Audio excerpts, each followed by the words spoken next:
بسم اللہ الرحمن الرحیم کتاب البیوع مکتبہ رحمانیہ صفحہ نمبر 24، مکتبہ بشرا صفحہ نمبر 38۔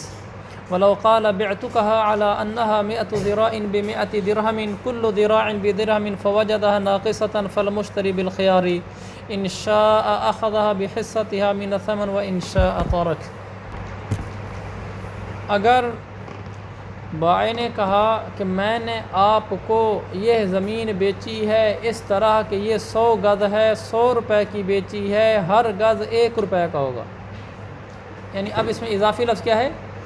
ہر گز 1 روپے کا۔ پہلے یہ نہیں تھا، پہلے یہ تھا کہ 100 گز 100 روپے کی بیچی ہے، پھر کم نکلی یا زیادہ نکلی اس کا حکم ہم نے پڑھ لیا۔ اب یہ کہ 100 گز 100 روپے کی بیچی ہے، ہر گز 1 روپے کا ہے۔ فوجدها ناقصة، اب اس نے کم پایا مشتری نے، یعنی وہ 90 گز نکلی۔ مشتری کو اختیار ہے، اگر چاہے تو اس کو لے لے ثمن میں سے اس کے حصے کے عوض، یعنی 90 گز ہے تو 90 روپے کی لے لے۔ اور اوپر ہم نے کیا پڑھا تھا؟ بجملۃ من الثمن، اگر چاہے تو وہ 90 گز پورے 100 روپے کی لے اور چاہے تو چھوڑے۔ یہاں یہ کہ اگر چاہے تو 90 گز 90 روپے کی لے لے، وَإِنْ شَاءَ تَرَكَ، چاہے تو چھوڑ دے نہ لے۔ وجہ لأن الوصف وإن كان تابعا لكنه صار اصلا بإفراده بذكر ثمن۔ پہلے زبانی سمجھو، پیچھے یہ تھا کہ جو 90 گز زمین نکلی تھی، ہم نے کہا 90 گز لینی ہے تو 100 روپے کلو، اس لیے کہ گز وصف ہوتا ہے اور وصف کی الگ سے کوئی قیمت نہیں ہوتی۔ یہاں جو گز ہے وہ اصل بن گیا ہے۔ وہ کیسے بتا؟ لأن الوصف وإن كان تابعا، وصف اگرچہ تابع ہوتا ہے یعنی اصل نہیں ہوتا۔ ہم نے کہا نا جو مقدار ہوتی ہے وہ اصل ہوتی ہے، پیچھے ہم پڑھ چکے ہیں، مقدار اصل ہوتی ہے اور وصف تابع ہوتا ہے۔ تو وہ کہتے ہیں کہ یہ وصف اگرچہ تابع ہے، اصل نہیں ہے، اور تابع کا قاعدہ کیا ہوتا ہے کہ اس کے الگ سے کوئی قیمت نہیں ہوتی، لیکن لکنہ صار اصلا، مگر تابع ہونے کے باوجود وصف یہاں اصل بن گیا ہے۔ کیوں؟ بِإِفْرَادِهِ بِذِكْرِ ثمن، اس کی ثمن کو الگ ذکر کرنے کی وجہ سے۔ یوں کہا نا کہ ہر گز 1 روپے کا ہوگا، جب ہر گز 1 روپے کا ہو گیا تو پھر ہم نے اب گز کی وہ حیثیت نہیں رکھی جو پہلے تھی، ہم نے واضح کر دیا کہ 100 گز 100 روپے کا ہے، لیکن فی گز 1 روپے کا ہے، ہر گز کے بدلے میں ہم نے قیمت ڈال دی ہے۔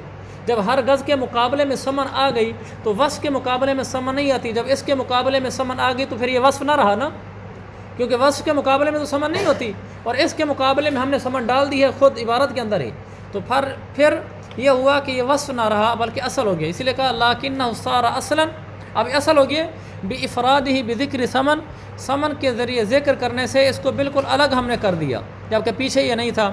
فَنُزِّلَ كُلُّ ذِرَاعٍ بِمَنْزِلَةِ ثَوْبٍ، لہذا ہر گز ایک تھان کے بمنزلہ ہوگا۔ تو یہ زمین کی بات نہیں چل رہی بلکہ تھان کی بات چل رہی ہے، تو پھر ہر گز ایسے ہو گیا جیسے کہ پورا ایک تھان ہے۔ تھان چونکہ ایک اصل ہے، وصف نہیں ہے، تو یہ لہذا ہر گز بھی اصل ہو جائے گا، وصف نہیں بنے گا۔ اچھا آگے، وَهَذَا، یہ جو ہم نے یہاں حکم بیان کیا نا کہ وہ چاہے تو اس کے حصہ ثمن کے عوض اس کو لے لے، یعنی 90 گز 90 روپے کا لے لے، ہم نے یہ مسئلہ بیان کیا نا، یہ اس لیے ہے لأنه لو أخذوا بكل ثمن، پیچھے کیا کہا تھا؟ 90 گز 100 روپے کا لے، اور یہاں کیا کہہ رہے ہیں؟ 90 گز 90 روپے کا لے۔ یہ کیوں ہم نے کہا؟ لأنه لو أخذوا بكل ثمن أي بجملة ثمن، کیونکہ اگر وہ اس 90 گز کو 100 روپے کا لے لے ٹوٹل قیمت کے بدلے میں، لم يكن آخذا لكل ذراع بدرهم، تو پھر تو ہر گز کو 1 درہم کے بدلے میں لینے والا نہیں ہوگا، جبکہ بیچنے والے نے صراحت کی تھی کہ ہر گز 1 روپے کا ہوگا۔ جب 90 گز 100 روپے کا لے گا تو فی گز فی روپیہ تو نہ پڑا، تو لہذا پتہ چلا کہ 90 گز 90 روپے کا لے گا، 100 کا نہیں لے سکتا۔ وَإِنْ وَجَدَهَا زَائِدَةً، اگر وہ 100 گز کی بجائے 110 گز نکلے، اور کہا اس نے اسی طریقے سے تھا کہ یہ زمین یہ تھان 100 گز ہے، 100 روپے کا ہے، ہر گز 1 روپے کا، یوں کہا، پیچھے ہم نے پڑھا کہ وہ کم نکلے، اب ہے کہ وہ والے زیادہ نکلے، فَهُوَ بِالْخِيَارِ، تو اس کو اختیار ہوگا۔ إِنْ شَاءَ أَخَذَ الْجَمِيعَ كُلُّ ذِرَاعٍ بِدِرْهَمٍ، اگر چاہے تو کل کا کل لے لے، اس طرح کہ ہر گز 1 روپے کا ہوگا، یعنی 110 گز کتنے کا لے لے؟ 110 روپے کا لے۔ وَإِنْ شَاءَ فَسَخَ الْبَيْعَ، اگر چاہے تو بیع کو فسخ کر دے۔ لأنه، یہ دلیل ہے خیار فسخ کی، کہ ہم نے اس کو یہ اختیار کیوں دیا ہے کہ وہ فسخ کرنا چاہے تو فسخ کر دے۔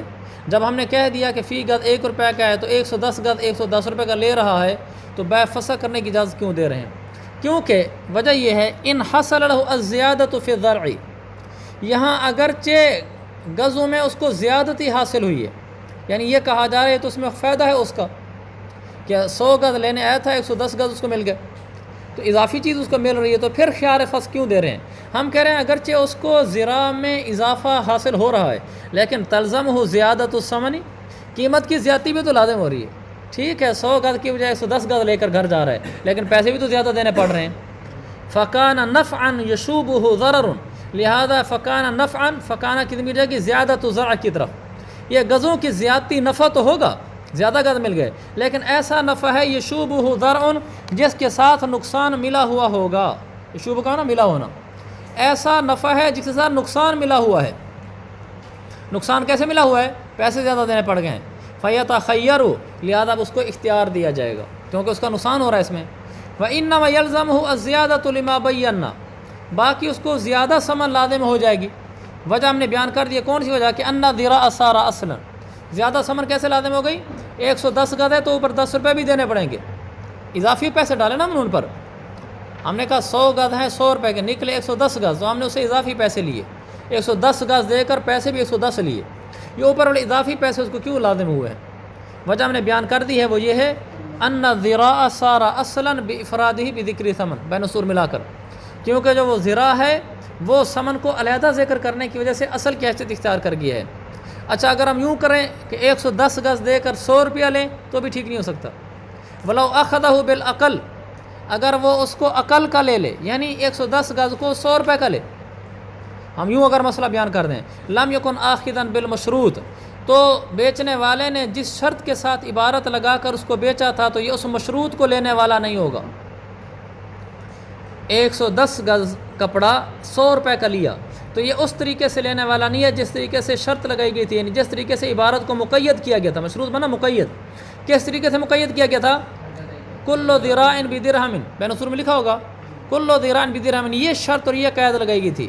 جب 110 گز کو کم پیسوں میں یعنی 100 روپے میں لیا ہے تو پھر فی گز 1 روپے کا لینے والا تو نہ ہوا، تو مشروط کو تو لینے والا نہ ہوا، جب مشروط کو لینے والا نہ ہوا تو گویا کہ جس بائع کو جس چیز کے ساتھ مشروط کیا تھا اس طریقے سے بائع ہوئی نہیں، اس لحاظ سے یہ ٹھیک نہیں ہوگا، بلکہ جس طریقے سے بائع ہوئی تھی اسی طریقے سے لینے کے لیے ضروری ہے کہ ہر گز 1 روپے کا ہو، وہ تبھی ہو سکتا ہے کہ 110 گز 110 روپے کا ہو۔ وَمَنِ اشْتَرَىٰ عَشْرَةَ أَذْرُعٍ، اس میں حضرت نے فقہ البیوع میں لکھا ہے صفحہ نمبر 886 جلد نمبر 2، وہ فرماتے ہیں ہمارے زمانے میں جو ذراع ہے اب وہ اصل بن چکا ہے، لہذا اس زمانے میں ہر ذراع کے بدلے میں ایک قیمت ہوگی۔ پہلے زمانے میں جو ذراع ہوتا تھا وہ وصف ہوتا تھا، اب نہیں۔ آگے وَمَنِ اشْتَرَىٰ عَشْرَةَ أَذْرُعٍ مِّن 100 ذِرَاعٍ مِّن دَارٍ أَوْ حَمَّامٍ فَالْبَيْعُ فَاسِدٌ عِندَ أَبِي حَنِیفَہ۔ یہ وہ مسئلہ بھی شروع ہو رہا ہے جو آج کل جدید مسئلہ ہے، وہ یہاں سے نکلا ہے، اور تقی صاحب نے بھی اسی کو ذکر کیا ہے وہاں فقہ البیوع صفحہ نمبر 376 میں۔ یہ جو کالونیاں بن رہی ہیں جیسے بحریہ ٹاؤن ہے، ڈی ایچ ہے، تو اس میں یہ ہوتا ہے کہ جب آپ پلاٹ لینے کے لیے جائیں گے نا تو پلاٹ نہیں ہوتا، فائل ہوتی ہے۔ وہ آپ کو یہ کہیں گے کہ یہ ہمارا مثلا 1 ایکڑ کا ہے، کالونی ہے ہماری، اس 1 ایکڑ کے اندر مثال کے طور پر 100 پلاٹ پڑے ہوئے ہیں، وہ پلاٹنگ پہلے کی ہوتی ہے کاغذوں میں، مثلا انہوں نے مسجد بھی نکال لی ہوتی ہے، درمیان میں روڈ بھی نکال لیے ہوتے ہیں، پارک بھی نکال لیتے ہیں وہ، اور سامنے جو تجارتی جگہ ہوتی ہے وہ بھی نکال لیتے ہیں، تو پھر وہ کہتے ہیں کہ اس کے علاوہ 100 پلاٹ ہمارے بنتے ہیں، سارے پلاٹ مثلا 1 کنال کے مثال ہے، تو یہ 100 پلاٹ بنتے ہیں، تو یہ 100 پلاٹ میں سے آپ کو ہم بیچ رہے ہیں فی پلاٹ 100 روپے کا مثلا، ہر آدمی 100 روپیہ دے اور وہ پلاٹ لے۔ پلاٹ کیسے لے؟ ابھی تو وہ بالکل ویران پڑا ہوا ہے، صرف انہوں نے اس کی باؤنڈری وال لگائی ہے، 4 دیواری لگائی ہے، ان کے نقشوں میں یہاں یہ سب کچھ بننا ہے، یعنی کاغذی کارروائی میں ان کے ہاں مسجد، پلاٹ، رستے، یہ سب کچھ نکال کے پھر ان کے 100 پلاٹ نکلتے ہیں 1 کنال کے، تو ہم آپ کو کنال کا 1 پلاٹ دیں گے، پورا کنال کا ہوگا، کم و بیش نہیں ہوگا، یہ ہمارے ذمہ ہے، اور اسی باؤنڈری کے اندر ہوگا، ہم آپ کو کسی اور کالونی میں نہیں دیں گے، 100 روپے لیں گے، لیکن کون سا پلاٹ ہوگا متعین کر کے دو، یہ وہ کر کے دے ہی نہیں سکتے، ان کو خود بھی پتہ نہیں ہوتا، وہ کہتے ہیں کہ یہ ہم بعد میں پلاٹنگ ہوگی، پلاٹ ہم بنائیں گے، 100 پلاٹ ہم اس میں سے نکالیں گے اور پھر ان پر ہم نمبر لگائیں گے، آپ کے فائل پر بھی نمبر لگے گا، اس کے بعد پھر قرآن دادی ہوگی، آپ کے نام کا جو پلاٹ نکلے گا آپ کو وہ لینا ہوگا۔ اب وہ پلاٹ فرنٹ پہ بھی نکل سکتا ہے، وہ پلاٹ بالکل کونے میں بھی نکل سکتا ہے، وہ آخری دیوار کے ساتھ، وہ آپ کو لینا ہوگا۔ تو لوگ اس پر راضی ہو جاتے ہیں کہ ٹھیک ہے ہوگا تو اسی چار دیواری میں نا، سیکورٹی تو پوری کالونی کی ہوگی، سہولیات جو کالونی والوں کا وہ سب سہولیت اس کو بھی ہوں گی، پارک اس کے لیے بھی ہوگا، مسجد اس کے لیے بھی ہوگی، اندر کوئی اگر مال سینٹر ہے پلازا ہے تو اس کے لیے بھی ہوگا، اور سب چیزیں اس کے لیے ہوں گی، تو لوگ اس پہ تیار ہو جاتے ہیں۔ تو پھر وہ پلاٹ بیچ دیتے ہیں، باقاعدہ پلاٹ 20 مرلے کا پورا پلاٹ بک جاتا ہے، یعنی وہ فائل اس کو دے دیتے ہیں، فائل نمبر 1 20 مرلے کا پلاٹ، اور اس کی اتنی قیمت اور اتنا ایڈوانس دے کے جا رہا ہے، باقی اتنی قسطوں میں ادا کرے گا۔ آپ فائل لے کر چلے گئے، گویا کہ پلاٹ لے کر چلے گئے۔ اب یہ مسئلہ اٹھا تھا کہ یہ بیع جائز ہے یا ناجائز، اس کا جواب یہی ہے، پڑھو ہدایہ میں، وَمَنِ اشْتَرَىٰ عَشْرَةَ أَذْرُعٍ مِّن 100 ذِرَاعٍ، ایک آدمی نے 10 گز زمین خریدی 100 گز میں سے، من دارن او حمام، گھر میں سے یا حمام میں سے۔ حمام پہلے ہوتے تھے بڑے بڑے غسل خانے، وہ ہمارے حمام کی طرح نہیں ہوتے تھے، وہ یہ ہوتا تھا، آپ نے پڑھا ہوگا قدوری میں ہی، ایک نہر چل رہی ہوتی تھی درمیان میں، بعد وہ نہر بھی مصنوعی ہوتی تھی، یعنی خود انہوں نے نہر چھوٹی سی بنائی ہوتی تھی پانی گزارنے کے لیے، اور ایک مثلا بڑی نہر ندی بنا دی، اس کے اوپر انہوں نے نا دونوں طرف سے دیواریں کھڑی کر دی، یعنی ڈھک دیا اس نہر کو، چاروں طرف سے ڈھک دیا، دونوں طرف سے دیواریں کھڑی ہوں گی، اور کونے میں بھی ایک دیوار لگا دی۔ یہ دیکھیں نا، یہ لمبی نہر آ رہی ہے، اس کے کنارے پر ادھر بھی دیوار لگا دی، ادھر بھی دیوار لگا دی، درمیان میں کیبن بنا دی، درمیان میں بھی دیواریں لگا دی۔ تو یہ جو نہر ہے نا، اس میں سے گرم پانی گزر ہے، ہمارے تو ٹوٹنگ کا سسٹم ہے، تو گرم پانی گزر ہے، تو یہ ایک بڑا حمام ہوتا تھا، لوگ جا کر اس میں نہاتے تھے، گرم پانی اٹھا اٹھا کر نہاتے تھے۔ اس لیے آپ نے کبھی پڑھا ہوگا کہ حمام میں کپڑے اتار کر نہانا حرام ہے، تو اس کی وجہ یہ ہوتی تھی کہ بعض حمام ایسے ہوتے تھے درمیان کی دیواریں نہیں لگاتے تھے پارٹیشن والی، ایک نہر لگا دی، دائیں بائیں ایک دیوار لگا دی، اب اس کے اوپر لوٹے شوٹے رکھ دیے اور مگے رکھ دیے، اس زمانے کے آدمی جا کر گرم پانی سے نہا کے باہر آ جاتا تھا، تو اس میں ننگا نہیں نہا سکتا چونکہ ساتھ اور لوگ بیٹھے ہوتے ہیں، ہم اس کو موجودہ زمانے میں سمجھ جاتے ہیں کہ حمام میں ننگا نہانا کیوں گناہ ہے۔ تو حمام ایک لمبا پلاٹ ہوتا تھا جس میں لوگ بیٹھ کر نہا رہے ہوتے تھے، تو یہ حمام یا دار کا معنی کوئی بڑا پلاٹ، اس میں سے یعنی وہ تھا 100 گز کا، دار کا معنی بڑا پلاٹ، بڑا رقبہ، بڑا پلاٹ جو 100 گز کا ہے، اس میں سے 10 گز ایک آدمی نے خریدے، تو بیع فاسد ہے امام صاحب کے نزدیک، کیونکہ جو پلاٹ 100 گز کا ہے اس میں سے 10 گز خریدے، کون سے 10 گز ہیں؟ تو امام صاحب فرماتے ہیں بیع فاسد ہے، صاحبان فرماتے ہیں وہ جائز ہے۔ یہی فرق ہے، یہی مزہ ہے ائمہ اختلاف ائمہ کا۔ آج امت پھنس گئی ہے، صاحبان کا قول موجود ہے کہ ساری اچھی کالونیاں بکتی ایسی ہیں، تو صاحبان نے فرمایا جائز ہے۔ آگے وہ انس طرح عشرۃ اسہم من 100 سہم، اگر اس نے گز کا لفظ نہیں کہا، حصے کا لفظ کہا ہے کہ اس کے 100 حصوں میں سے 10 حصے آپ کے ہو گئے، پھر سب کے نزدیک جائز ہے۔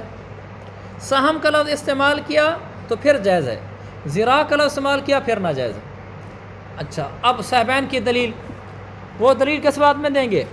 دوسرا مسئلہ تو اتفاقی ہے، اس میں دلیل لہما سے نہیں شروع کی جا سکتی، تو پہلے والے مسئلے میں لہما شروع ہوگی، اس میں صاحبان کہتے ہیں کہ 10 گز خریدے تو وہ جائز ہے۔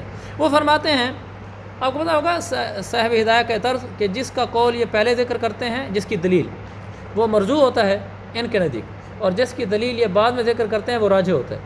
مثلا لہما صاحبان کی دلیل پہلے ذکر کر رہے ہیں نا، تو صاحب ہدایہ کے نزدیک ان کا مذہب مرجوح ہے، امام صاحب کی دلیل بعد میں ذکر کر رہے ہیں تو ان کے نزدیک امام صاحب کا مذہب راجح ہے۔ تو میں عرض کر رہا تھا صاحبان کی دلیل، صاحبان کی دلیل یہ کہ ان عشرۃ اذرع من 100 ذراع، 100 گز میں سے 10 گز، عشر الدار، یہ دار کا 10واں حصہ ہی تو بنتا ہے، اور کیا ہے؟ 100 گز میں سے 10 گز 10واں حصہ ہے نا، تو فرماتے ہیں فاشبہ عشرۃ اسہم من 100 سہم، یہ اس مسئلے کے مشابہ ہو گیا کہ جس مسئلے میں ابھی ہم نے پڑھا ہے کہ اگر 100 حصوں میں سے 10 حصے خریدا تو جائز ہے۔ تو صاحبان فرماتے ہیں جیسے 100 حصوں میں سے 10 حصے جائز ہے، ایسے ہی 100 گز میں سے بھی 10 گز جائز ہے، کہ 100 گز میں سے بھی 10 گز اس کا 10واں حصہ ہی بنتا ہے، 10 حصے اس کے بنتے ہیں، تو یہ بھی جائز ہے، تو معال انجام کے لحاظ سے تو یہ بھی حصے بنتا ہے۔ امام صاحب فرماتے ہیں نہیں، اس میں اور اس میں فرق ہے۔ وہ کیسے؟ وَلَهُ أَنَّ ذِرَاعَ اسْمٌ لِمَا يُذْرَعُ بِهِ، امام صاحب فرماتے ہیں کہ گز نام ہے اس چیز کا جس کے ذریعے سے ناپا جاتا ہے۔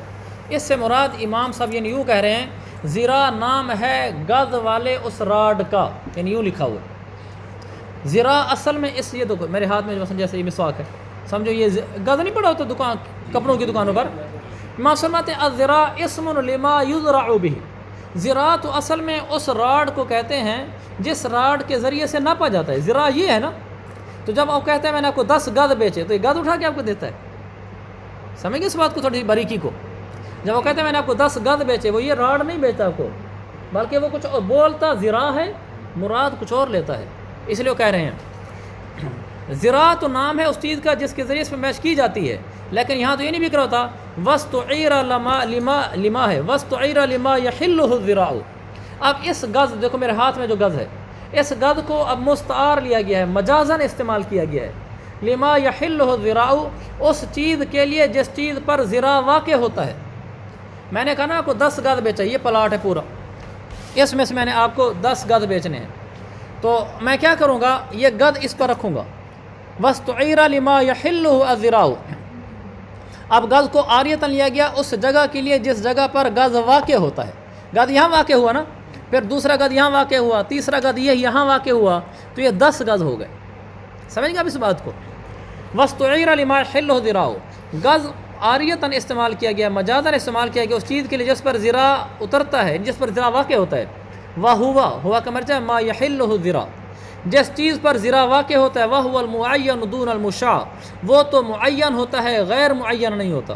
وَهُوَ الْمُعَيَّنُ دُونَ الْمُشَاعَ، وہ معین ہوتا ہے، غیر معین نہیں ہوتا۔ اب دیکھیں یہ جس پر آ کر گز اترے گا وہ معین ہوا کہ نہیں ہوا؟ آپ گز جہاں بھی رکھ دیں وہ چیز متعین ہو جائے گی۔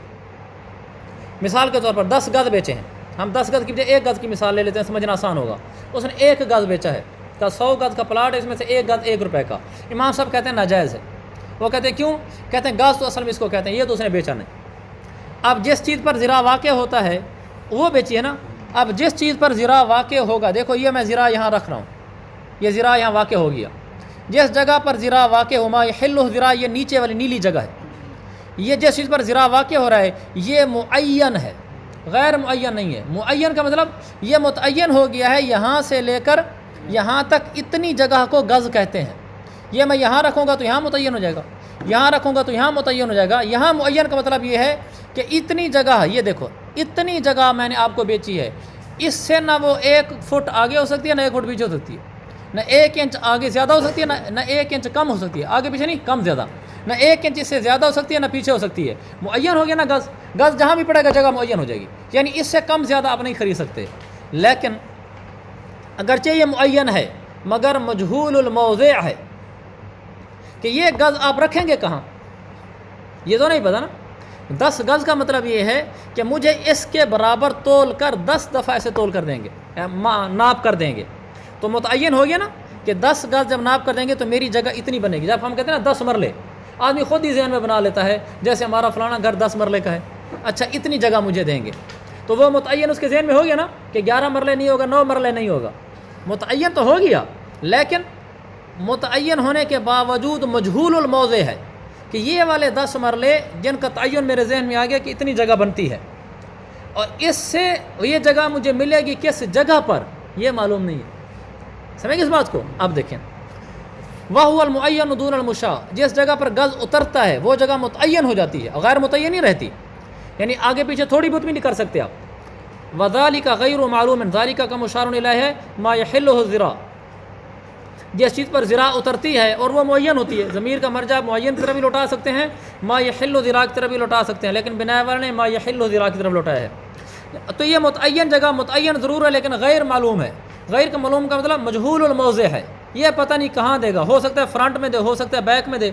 اگر فرنٹ میں دے گا تو وہ اس کے اور بات ہے، بیک میں جا کے پیچھے آپ کو ڈالے گا تو اس کی اور بات ہے۔ یہ تو مفضل النزاع ہے، ہر آدمی کہے گا بھی میں نے 10 مرلے لینے ہیں، میں فرنٹ میں لوں گا، میں نہیں بیک میں لیتا جا کر، اور قیمت میں بھی فرق پڑ جاتا ہے بعد میں، فرنٹ والی قیمت زیادہ ہوگی، بیک والی کی کم ہوگی۔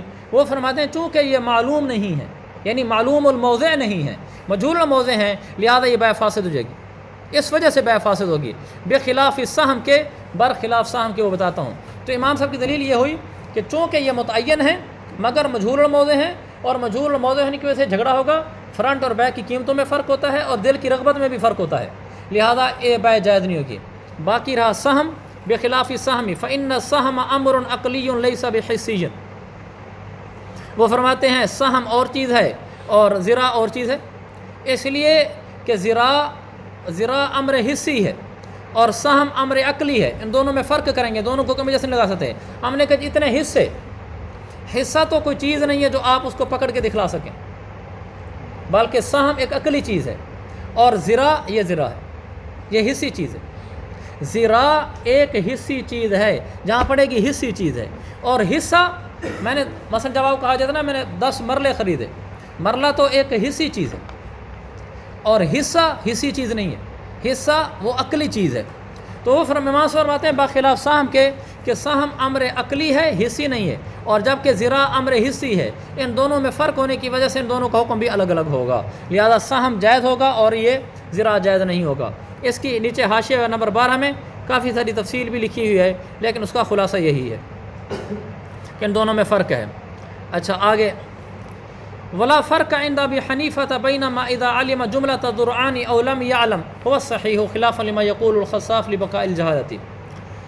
لیکن اس میں پھر یہ کوئی فرق نہیں رہتا جب وہ کل ذرا بتا دے یا نہ بتا دے۔ جیسے اس نے یوں کہا کہ میں نے اس گھر میں سے آپ کو 10 ذرا دیے، اور پھر آگے کہا اس گھر کے کل 100 ذرا ہیں، اب بیع جائز ہوگی کہ نہیں ہوئی؟ امام صاحب کہتے ہیں اب بھی جائز نہیں ہوئی۔ یا اس نے یہ نہیں بتایا، صرف یہ کہا کہ میں نے آپ کو اس گھر میں سے 10 ذرا دیے، مسئلہ آپ سمجھ رہے ہیں؟ بینما اذا علم جملۃ الضرعان او لم يعلم، امام صاحب کے نزدیک اس کو اس ناجائز ہونے والی صورت میں جملہ ذرعان معلوم ہوں یا نہ ہوں، دونوں صورتوں میں امام صاحب کے نزدیک ناجائز ہے۔ کیسے؟ اس نے کہا جی اس پلاٹ میں سے آپ کو 10 گز دیے، یہ لم یعلم ہے کہ اس کو نہیں پتہ چلا کل گز کتنے ہیں پلاٹ کے، امام سے کہتے ہیں تو بھی ناجائز ہے۔ یوں کہا پلاٹ میں سے 10 گز دیے تو بھی ناجائز، یا جملہ تو ذرعان بتا دیے، یوں کہا کہ اس پلاٹ میں سے 10 گز دیے اور اس پلاٹ کے کل 100 گز ہیں، سارے ذرا معلوم ہو گئے، دونوں صورتوں میں کوئی فرق نہیں ہے۔ یہی صحیح قول ہے کہ ان دونوں میں کوئی فرق نہیں، چونکہ بعضوں نے فرق بیان کیا ہے۔ وہ کہتے ہیں اگر جملہ تو ذرعان بعد میں معلوم ہو گیا تو پھر جائز ہو گیا، اگر معلوم نہیں ہو تو جائز نہیں ہوا۔ یہ کہتے ہیں صحیح قول یہ کہ اسے کوئی فرق نہیں پڑتا، امام صاحب کا نزدیک دونوں صورتوں میں ناجائز ہے۔ خلاف لما یقول الخصاف، برخلاف امام خصاف کے کہ امام خصاف نے اس مسئلے میں اختلاف کیا ہے۔ وہ فرماتے ہیں کہ اگر جملہ ذرعان معلوم ہو گئے تو پھر جائز ہوگا ورنہ جائز نہیں ہوگا۔ لبقاء الجہالہ، یہ امام خصاف کے قول کی دلیل نہیں ہے بلکہ لا فرق کی دلیل ہے۔ ہم نے کہا نا کوئی فرق نہیں ہے، ناجائز ہی ہوگا، تو لبقاء الجہالہ ناجائز ہونے کی دلیل ہے۔ امام صاحب فرماتے ہیں چونکہ وہ جہالت تو ابھی بھی باقی ہے جو معنی من الجواز ہے، کہ یہ تو پتہ نہیں ہوگا آگے والے ہوں گے پیچھے والے ہوں گے، مجہول الموضع ہیں، تو جملہ ذرعان معلوم ہو یا نہ ہو، مجہول الموضع ہونا تو باقی رہتا ہے، لہذا ناجائز ہوگا۔ ولو اشترى عدلا على انه عشرة اسواب، آگے بالکل آسان ہے۔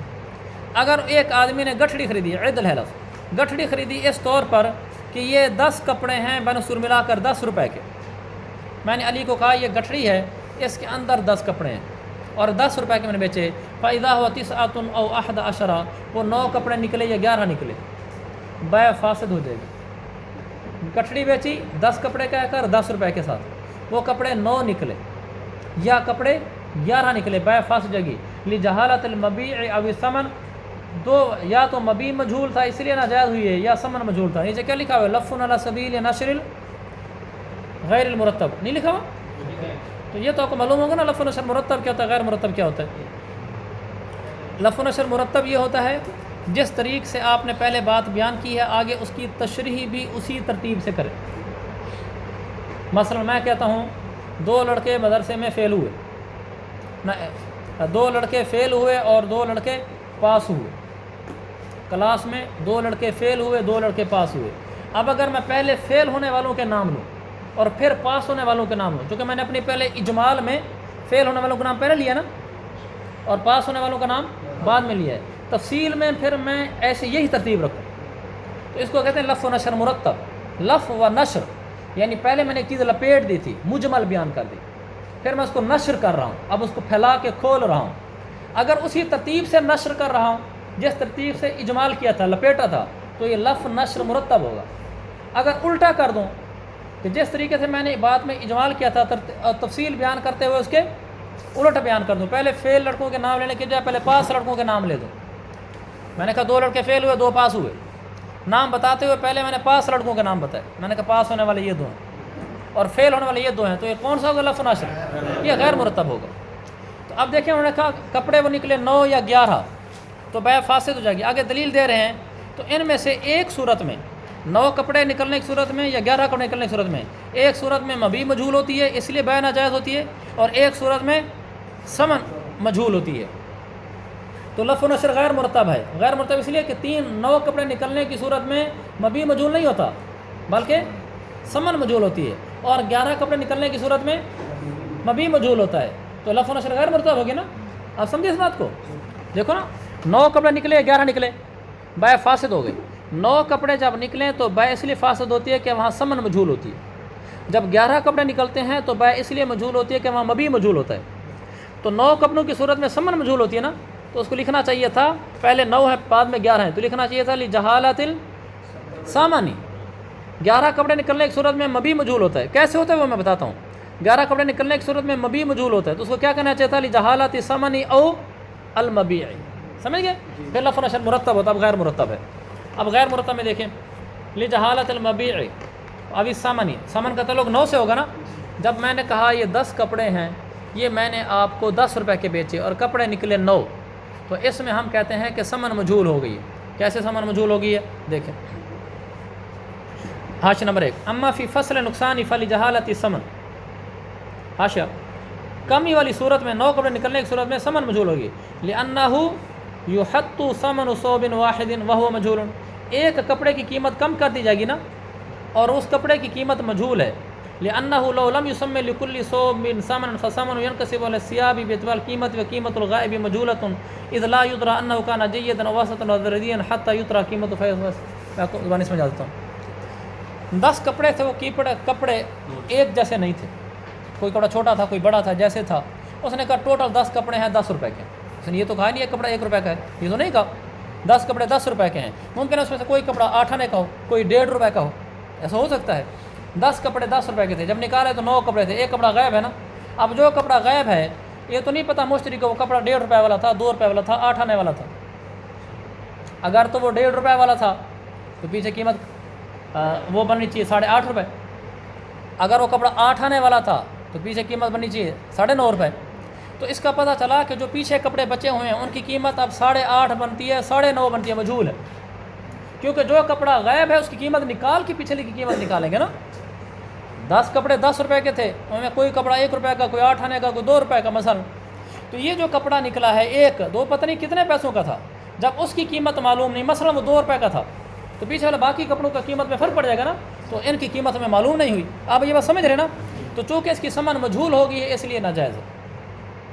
زیادتی کی صورت میں کپڑا نکلا ہے 11، اس صورت میں ہم کہتے ہیں مبی مجھول ہوگی. کیسے؟ حاشیہ دیکھو، اسی حاشیے میں اما فی فصل زیادتی فلجہالۃ المبیع. پھر مبی مجھول ہوگا. کیوں؟ اس لیے کہ مبی تو ان 11 میں سے 10 کپڑے ہیں، تو جو 10 سے زائد ہے وہ بیع کے تحت داخل نہیں ہے. جب وہ بیع کے تحت داخل نہیں ہے تو اس کپڑے کو واپس کرنا پڑے گا. اس نے گٹری کھولی تو اندر سے کتنے نکلے؟ 11 نکلے، تو ایک کپڑا واپس کرنا پڑے گا نا. 10 خریدے نا. والاسباب مختلفۃ. اسباب اندر جو کپڑے ہیں میں نے پہلے بتایا مختلف قسم کے، کوئی چھوٹا ہے، کوئی بڑا ہے، کوئی اچھا ہے، کوئی ہلکا ہے. فلا یدرا ای ثوب یرد علی البائع. پتہ ہی نہیں چلے گا کہ کون سا کپڑا واپس کرنا ہے. 11 کپڑے نکلے، ایک کپڑا واپس کرنا پڑے گا نا. کپڑا کون سا واپس کرنا ہے؟ یہ دکاندار جو کہے گا وہ اچھے والے کپڑے پہ ہاتھ رکھے گا، اور جو گاہک ہے وہ ہلکے والے کپڑے پہ ہاتھ رکھے گا. تو جب اس کپڑے کا پتہ نہیں چلا کہ کپڑا اٹھانا کون سا ہے تو پیچھے باقی مبی کا بھی پتہ نہیں چلے گا. اس لیے کہ اگر اس کپڑے کو اٹھاتے ہیں تو مبی یہ ہے، اگر اس کپڑے کو اٹھاتے ہیں تو پھر مبی یہ ہے، اگر اس کپڑے کو اٹھاتے ہیں تو پھر مبی یہ ہے. ایسے ہو گیا نا. ایک کپڑا تو اٹھانا ہے تو پیچھے مبی مجھول ہو گیا کہ اب جو چیز مجھے بیچی گئی ہے وہ کون سی ہے. مبی کے مجھول ہونے کی وجہ سے بیع فاسد ہو گئی. ولو بینا